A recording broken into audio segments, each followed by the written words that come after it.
Hello friends, এই মুহূর্তে রাজ্য রাজনীতির একটি ব্রেকিং নিউজ নিয়ে আসছে। চৌকিদার চোর মন্তব্যের জন্য অনুতপ্ত সুপ্রিম কোর্টে হলফনামা দিয়ে জানালেন রাহুল গান্ধী।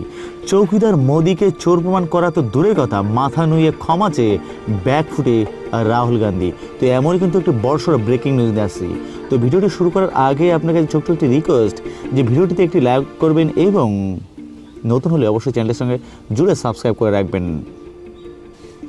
এবারে নির্বাচনের আগে নরেন্দ্র মোদীর ট্যাগলাইন ছিল মে ভি চৌকিদার হো, আর নরেন্দ্র মোদীকে বেলেন করতে গিয়ে পাল্টা রাহুল গান্ধীর ট্যাগলাইন বানান চৌকিদার চোর হ্যায়।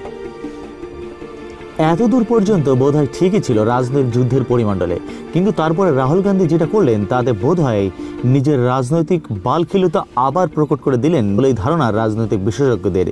একই সঙ্গে তার কথায় অনুপ্রাণিত হয়ে যেসব বিরোধীরা চৌকিদার চোর হয়ে বলে সোল্লাসে প্রচার চালাচ্ছিলেন দেশের প্রধানমন্ত্রীর বিরুদ্ধে, তাদেরও বোধহয় ঠেলে দিলেন ব্যাকফুটে।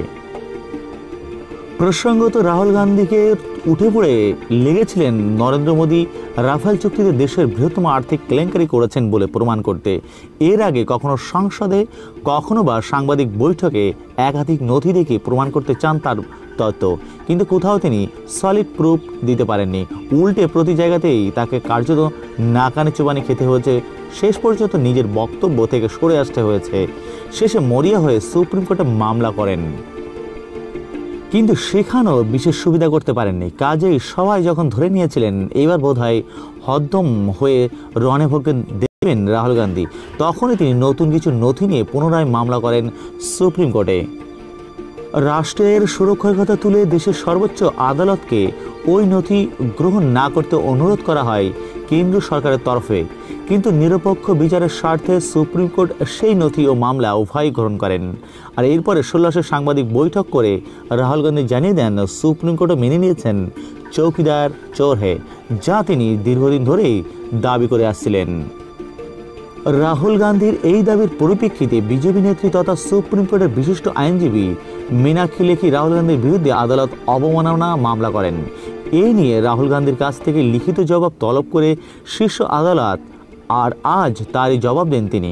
সেখানে রাহুল গান্ধী দেশের সর্বোচ্চ আদালতকে জানান, নির্বাচনী সভা করার সময় উত্তেজনার বশে ওই মন্তব্য করেছিলাম। বিরোধীরা আমার এই মন্তব্যের ভুল ব্যাখ্যা করেছেন। কখনো এই কথা বলতে চাইনি যে সুপ্রিম কোর্ট বলেছে চৌকিদার চোর হ্যায়। গোটা বিষয়টির জন্য আমি দুঃখিত। রাজনৈতিক বিশেষজ্ঞদের মতে নির্বাচনী পারদ যেখানে রোজই ঊর্ধ্বমুখী তীব্রভাবে, সেখানে নিজের কথা জালেই জড়িয়ে গিয়েছে বিজেপি শিবিরের কাছে কার্যত মাথা ঝুঁকিয়ে অনুতাপ প্রকাশ করতে হওয়া ভোটযুদ্ধে বহু যোজন বোধহয় পিছিয়ে পড়লেন রাহুল গান্ধী। কেননা এখন যে কোনো জনসভায় চৌকিদার চোর হয়ে আওয়াজ তুলতে গেলে তা কার্যত বুমেরাং হয়ে যাবে তার কাছে, আর তাই সব মিলে কার্যত খুশির হওয়া গেরুয়া শিবিরে। তো এইটি ছিল কিন্তু সম্পূর্ণ রিপোর্টটি। ভিডিওটি ভালো লাগলে লাইক, কমেন্ট এবং শেয়ার করবেন, এবং আপনার কি মনে হয় চৌকিদার চোর হ্যায় অবশ্যই কমেন্ট বক্সে লিখবেন। নতুন হলে অবশ্যই চ্যানেলের সঙ্গে জুড়ে থাকবেন, সাবস্ক্রাইব করে রাখবেন চ্যানেলটি। ভিডিওটি দেখার জন্য অসংখ্য ধন্যবাদ।